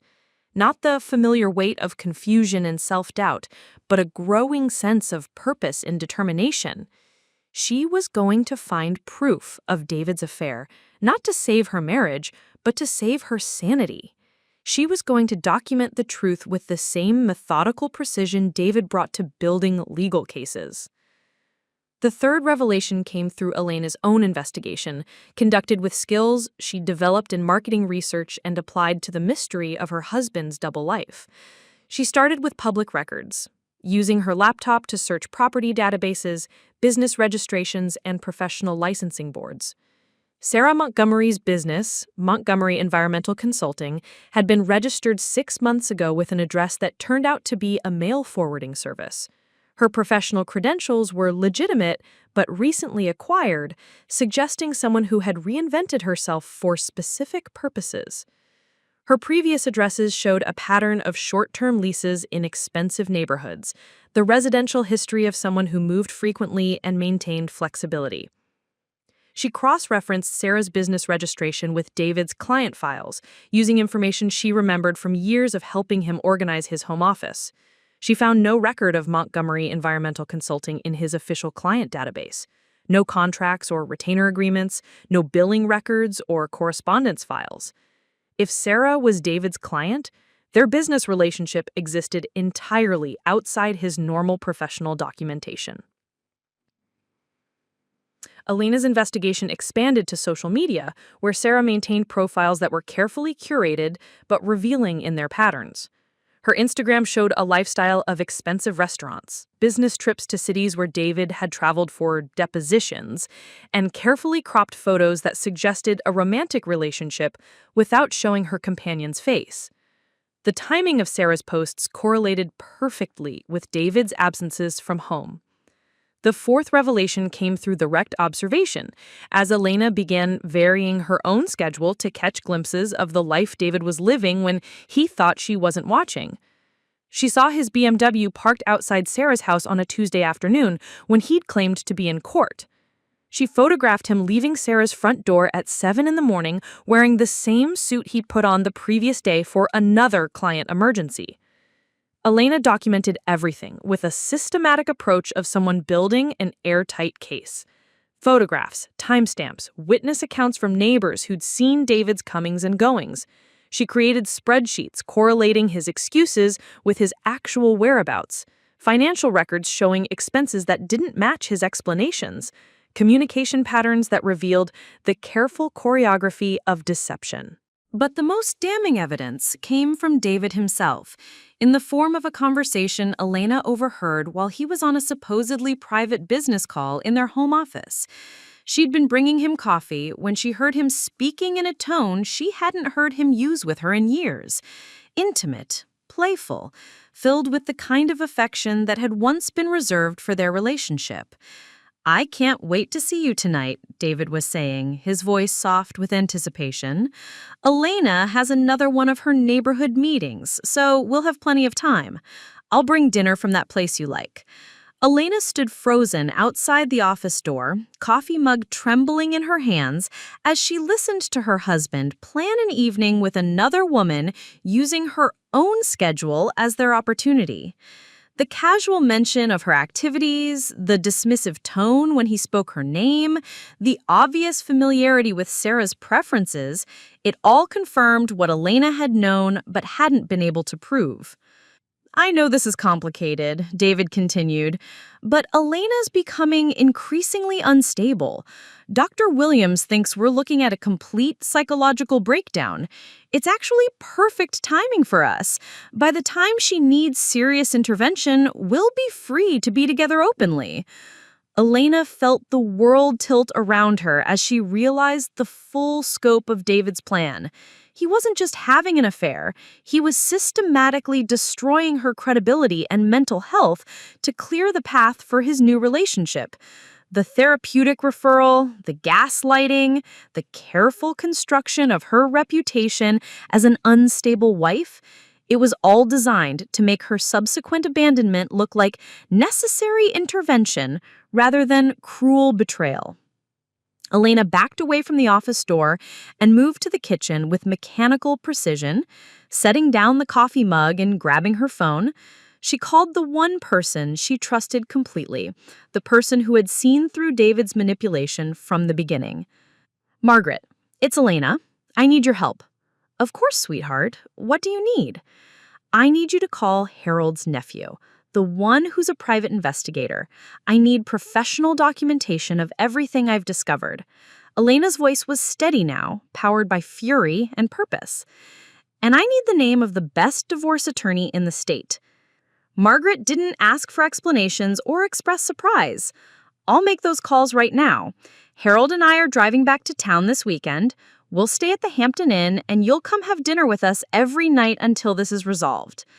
Elena felt overwhelmed by gratitude for this woman who was willing to disrupt her retirement to provide support for a friend in crisis. "Margaret, you don't have to—" "Elena Chen, you listen to me. Harold and I watched you bloom during the years we were neighbors. We saw you become smaller and quieter as your marriage progressed, and we should have said something sooner. David Chen has underestimated the wrong woman, and he's about to learn exactly what that means." The fifth revelation came through Harold's nephew, Jake Henderson, a former police detective who'd built a successful private investigation practice specializing in matrimonial cases. Elena met him at a coffee shop downtown, choosing a location where she was unlikely to encounter David or anyone from his professional circle. Jake was a quiet man in his 40s, with observant eyes and the patient manner of someone accustomed to dealing with people in crisis.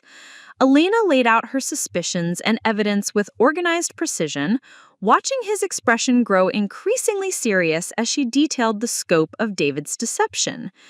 "Mrs. Chen, I've been doing this work for 15 years, and I can tell you that your husband's behavior follows a very specific pattern.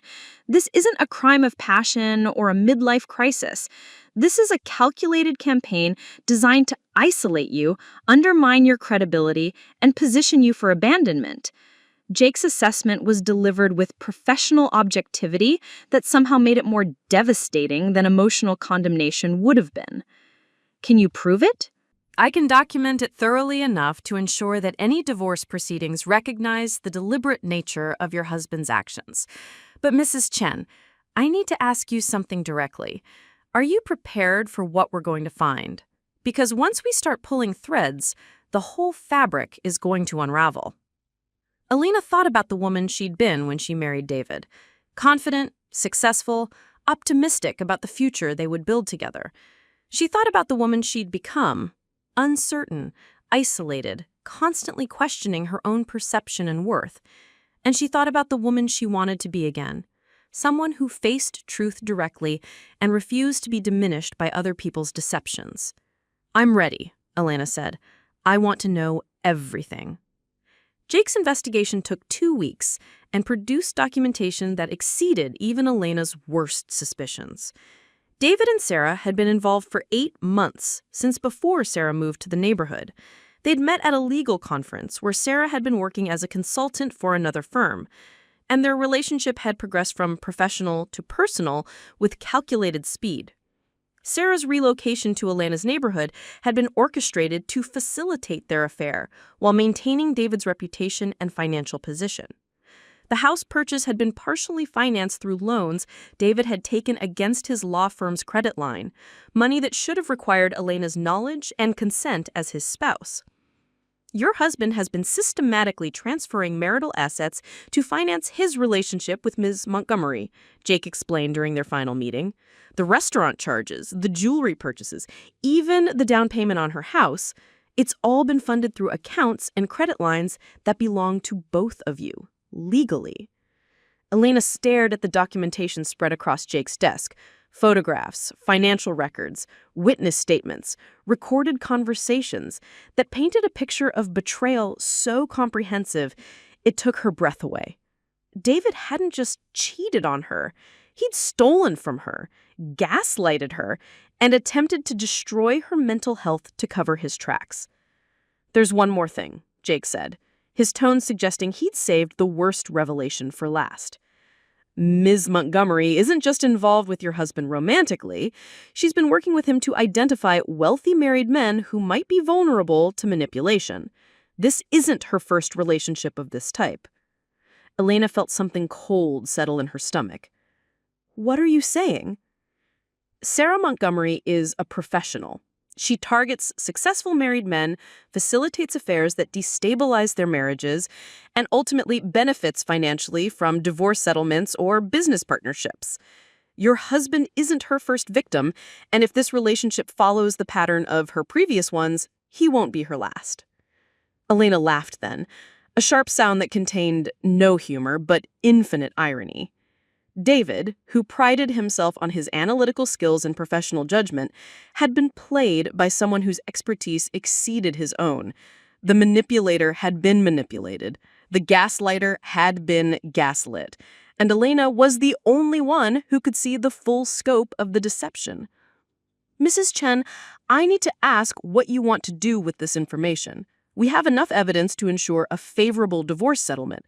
But we also have enough to pursue criminal charges for financial fraud and identity theft." Elena thought about Margaret and Harold's 37 years of genuine partnership. She thought about the neighborhood watch meetings where people had gathered to build community and connection. She thought about the woman she'd been before David's systematic destruction of her confidence and the woman she could become once she was free from his manipulation. "I want justice," Elena said finally. "I want to know everything. I want David to face consequences for what he's done, and I want other women to be warned about what Sarah Montgomery really is. But most of all, I want my life back." Jake nodded with professional approval. "Then we're going to give you exactly that." As Elena drove home that afternoon, she felt lighter than she had in months, despite the devastating nature of what she'd learned. The truth was painful, but it was also liberating. She was no longer drowning in confusion and self-doubt. She was no longer questioning her own sanity or accepting blame for problems she hadn't created. She was a woman with evidence, a plan, and the support of people who valued justice over convenience. Elena's marriage was over, but her life was just beginning. The confrontation Elena had been avoiding for months came not through her choice, but through David's arrogance.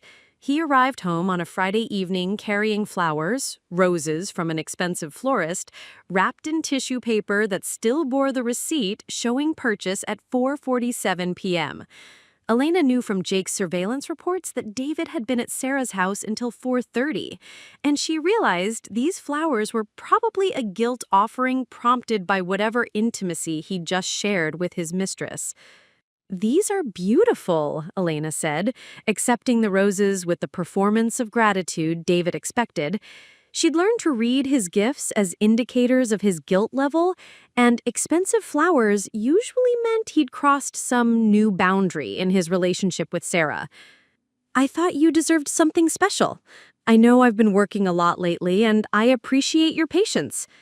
David's tone carried the right notes of appreciation and apology, but Elena could hear the emptiness underneath, words chosen for their effect rather than their meaning. Elena arranged the roses in a crystal vase, noting how David watched her movements with satisfaction rather than affection.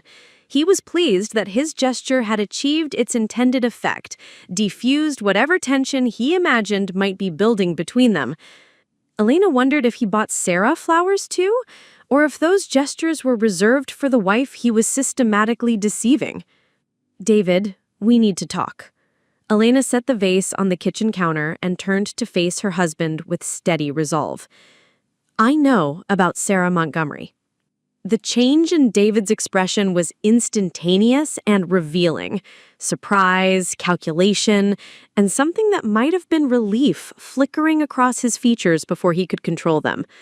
Elena realized that part of him had been waiting for this moment, perhaps even hoping for it, because maintaining his elaborate deception had become exhausting even for someone as skilled at manipulation as David Chen. "I don't know what you think you know, but..." Elena raised her hand to stop him.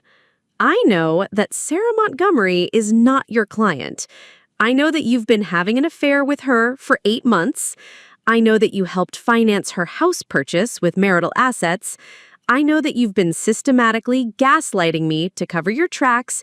And I know that Dr. Patricia Williams has been helping you build a case for my mental instability." Elena's voice remained steady throughout this recitation, powered by the certainty that came from having documentation rather than suspicion. David stared at her for a long moment, and Elena could see him calculating his options, weighing the benefits of continued denial against the possibility that Elena had proof of her accusations. His legal training had taught him to assess the strength of opposing arguments, and something in Elena's tone suggested she was no longer operating from a position of weakness. "Elena, you're being paranoid again. These accusations are true. They're all true, and we both know it. The question now is whether you're going to continue lying, or whether you're going to show me enough respect to be honest about what you've done." David moved to the kitchen island, placing his hands flat on the granite surface as if steadying himself against earthquake tremors only he could feel. Elena watched him wrestle with decisions I suspect he'd been avoiding for months, the calculations required to maintain his double life finally becoming too complex to manage. "It wasn't supposed to happen like this," David said, finally his voice carrying exhaustion rather than remorse.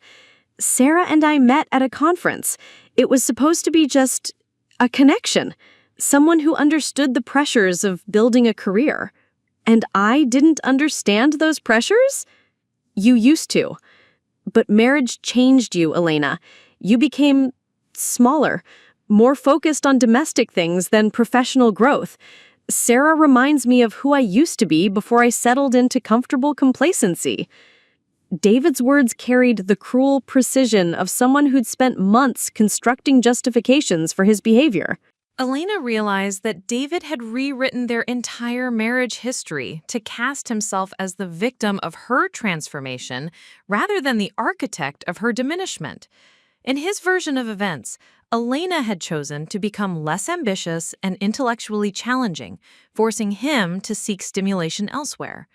The gaslighting had been so thorough that he'd apparently convinced himself of his own narrative. "David, I became smaller because you systematically dismantled my confidence.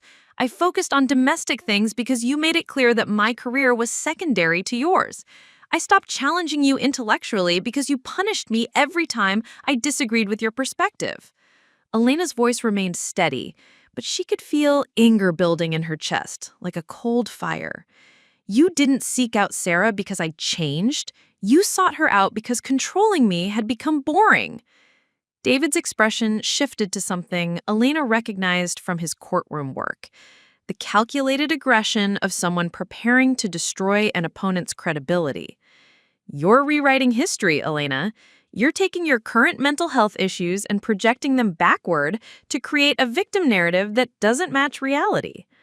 Elena felt the familiar pull of self-doubt, the ingrained response to David's authoritative dismissal of her perspective, but Jake's documentation had provided her with objective reality, independent of David's manipulation. and she refused to be drawn back into the maze of confusion he'd constructed around their relationship.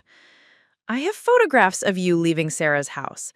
I have financial records showing that you've spent nearly $40,000 of marital assets on your affair. I have recordings of your phone conversations, planning intimate evenings while discussing my supposed mental breakdown. Elena watched David's face pale as she systematically destroyed his illusion of control. I have proof, David, not paranoia, not mental illness. Proof. The silence that followed stretched between them like a chasm. Elena could hear the refrigerator humming, Honey's nails clicking against the hardwood floor in the next room, the distant sound of their neighbors living normal lives in houses where marriages hadn't been destroyed by systematic betrayal. Every ordinary sound felt amplified in the sudden stillness. "What do you want?" David asked finally, his voice stripped of the confident authority that had characterized their conversations for years. Elena realized this might be the first completely honest question he'd asked her in months. "I want a divorce. I want you to move out of this house immediately.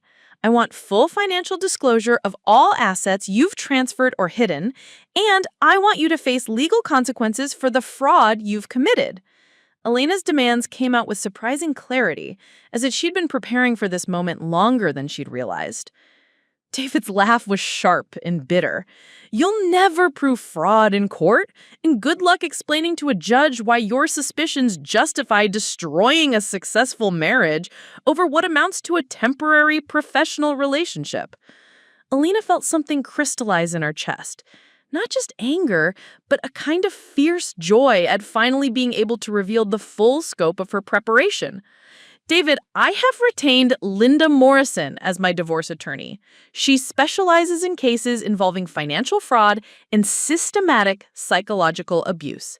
She's reviewed all the documentation my private investigator compiled, and she's confident we can prove not just adultery, but deliberate manipulation of marital assets and conspiracy to undermine my mental health."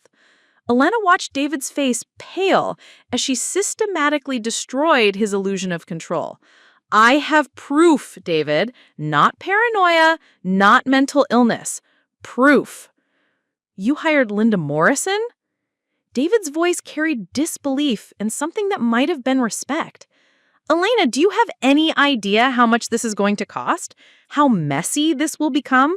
How much damage you're going to do to both our reputations?" "I'm not the one who created this situation, David. I'm just the one who's going to resolve it." Elena felt steadier than she had in years, powered by the certainty that came from having truth and competent representation on her side. "You chose to have an affair. You chose to steal marital assets. You chose to gaslight me and manipulate my mental health. I'm just choosing not to let you get away with it." David moved toward her with the careful approach of someone trying to manage a dangerous situation. "Elena, think about this rationally.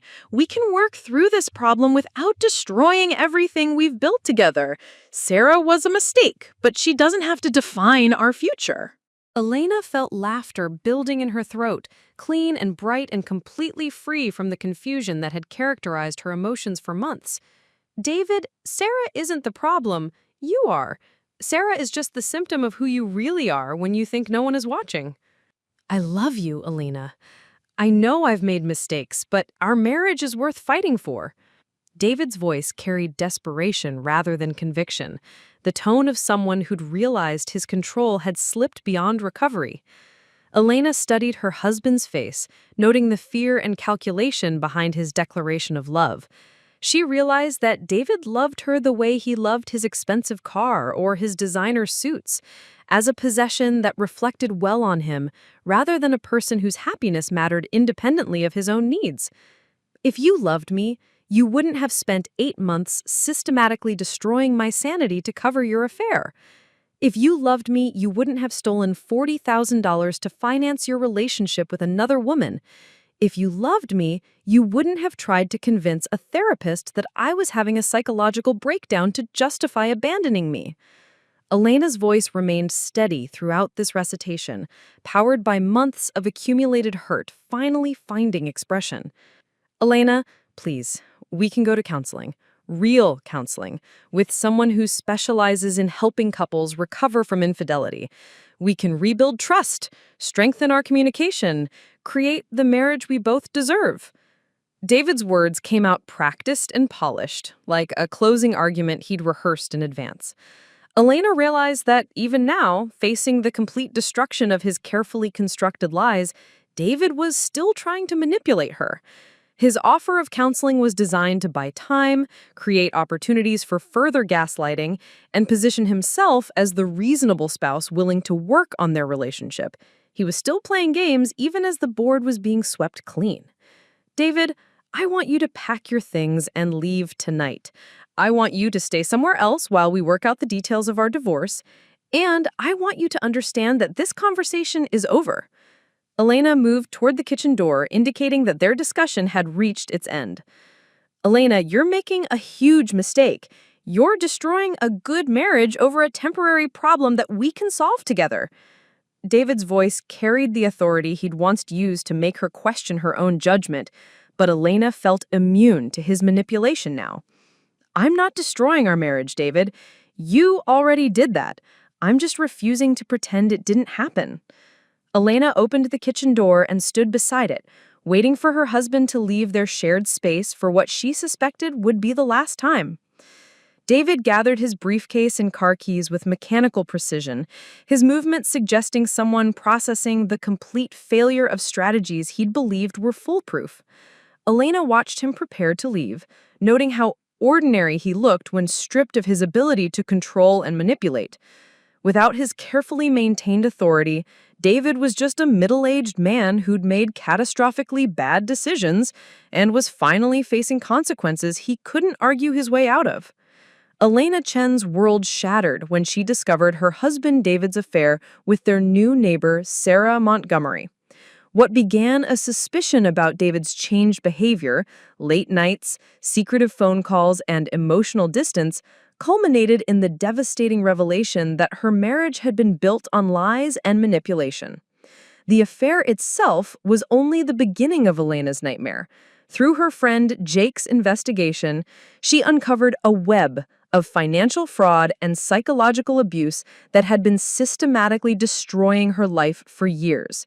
David hadn't just been unfaithful, he had been transferring marital funds to finance his affair and working with Dr. Williams to build a case questioning Elena's mental stability, gaslighting her into doubting her own perceptions and judgment. Sarah Montgomery proved to be no ordinary mistress. Jake's research revealed her disturbing pattern of targeting married men across multiple states, using her fictitious consulting business as cover for what amounted to professional home wrecking with financial benefits. She was a predator who specialized in destroying marriages for profit, and David had been her willing accomplice. But Elena refused to be a victim. With the support of her chosen family, Margaret and Harold Henderson, who postponed their retirement to stand by her, and her fierce attorney, Linda Morrison, Elena fought back with everything she had. She organized neighborhood meetings that exposed the toxic dynamics hidden beneath their community's surface, transforming her personal tragedy into a catalyst for broader awareness about manipulation and abuse. The legal battle revealed the full scope of David's deception. His systematic financial fraud and collaboration with Dr. Williams crossed both ethical and legal boundaries, while his association with Sarah, who was being investigated for fraud and identity theft in 3 states, destroyed his professional reputation. Major clients terminated their relationships with his firm as the truth emerged. As the divorce proceedings moved forward, Elena experienced an unexpected transformation. Free from David's constant undermining and gaslighting, she rediscovered her professional confidence and personal strength. Her work flourished as she remembered what it felt like to trust her own judgment. The house grew peaceful without the exhausting performance of marital happiness she'd maintained for years. By Christmas, with Margaret and Harold installed as her chosen family and David facing both legal consequences and professional ruin, Elena had found something she'd forgotten existed: genuine peace. The settlement came through as David's attorneys recognized that fighting would only expose him to greater legal and reputational damage. Elena's story is ultimately one of liberation, not just from an unfaithful husband, but from years of systematic manipulation that had dimmed her light and silenced her voice. Through courage, community support, and an unwavering commitment to truth, she transformed betrayal into empowerment and isolation into connection. Her journey reminds us that sometimes the most devastating losses become the doorways to our most authentic lives, and that healing often requires the courage to face uncomfortable truths about the people we thought we knew. If Elena's story of resilience and transformation resonated with you, please subscribe for more inspiring tales of courage, community, and the power of choosing truth over comfort.